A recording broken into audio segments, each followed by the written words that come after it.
নমস্কার, আমুদরিয়া নিউজে সকলকে জানাই স্বাগত।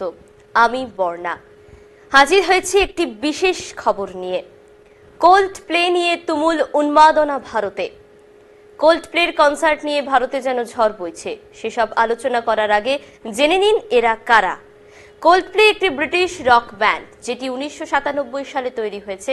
4 সদস্যের এই ব্যান্ড একজন কণ্ঠশিল্পী তথা পিয়ানোবাদক, একজন গিটারিস্ট, একজন বেসিস্ট এবং একজন ড্রামার নিয়ে গঠিত। গান, পারফরমেন্স, ফ্যাশন, এস্থেটিক ও সমর্থন তাদের বিশ্বজোড়া জনপ্রিয় করে তুলেছে। বিশ্বব্যাপী কোল্ড প্লের 100 মিলিয়নেরও বেশি অ্যালবাম বিক্রি হয়েছে। এছাড়াও স্পটিফাইয়ে মাসিক 90 মিলিয়ন শ্রোতা বিশিষ্ট শিল্পী তারাই প্রথম। তাদের সৃষ্টি ফিউজ প্রথম তাদের লক্ষ লক্ষ শ্রোতা এনে দিয়েছে। এছাড়াও 2021 সালের মাই ইউনিভার্স ছিল বিলবোর্ড হট 100-তে প্রবেশ করা কোল্ড প্লের প্রথম গান। তবে কিভাবে সৃষ্টি হলো এই মিউজিক গ্রুপ? এই গ্রুপটি Chris Martin, Jonny Buckland, Guy Berryman ও উইল চ্যাম্পিয়নকে নিয়ে গড়ে ওঠে লন্ডনে। এই কোল্ড প্লের কনসার্ট নিয়ে মাতামাতি না হলে চলে। তাই তো মুম্বাইয়ে কনসার্টের লাইভ টিকিট সাইট ক্র্যাশ করেছিল 22 সেপ্টেম্বর। তবে দেখার বিষয় হলো 25 জানুয়ারি কনসার্ট নিয়ে কেমন প্রস্তুতি চলছে। হ্যাঁ, নরেন্দ্র মোদী স্টেডিয়ামে হতে চলেছে কোল্ড প্লের সবচেয়ে বড় শো।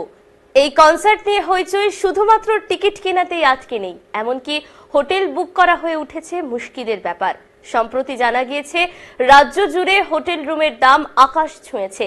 অনেক কষ্টে 2-4টে ডিভাইস থেকে চেষ্টা করে টিকিট কিনতে পারলেও রুম পাওয়া যাচ্ছে না বলে অনেক ফ্যানরাই রাগ উগরে দিচ্ছে সোশ্যাল মিডিয়া পোস্টে।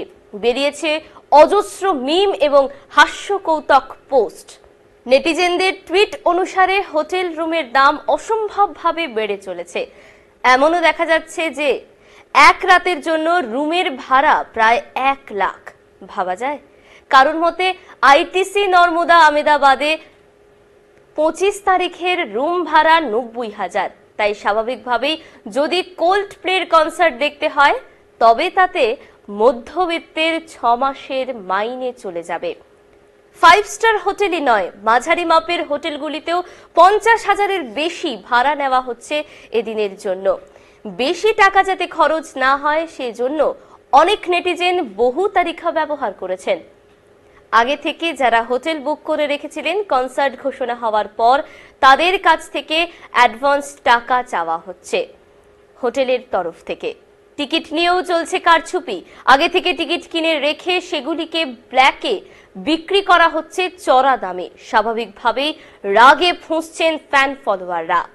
এখন এই পর্যন্তই। পরবর্তীতে আবার ফিরব বিশেষ গুরুত্বপূর্ণ খবর নিয়ে।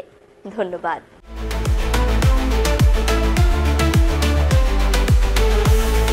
Amudoria News, Voice of the Marginal.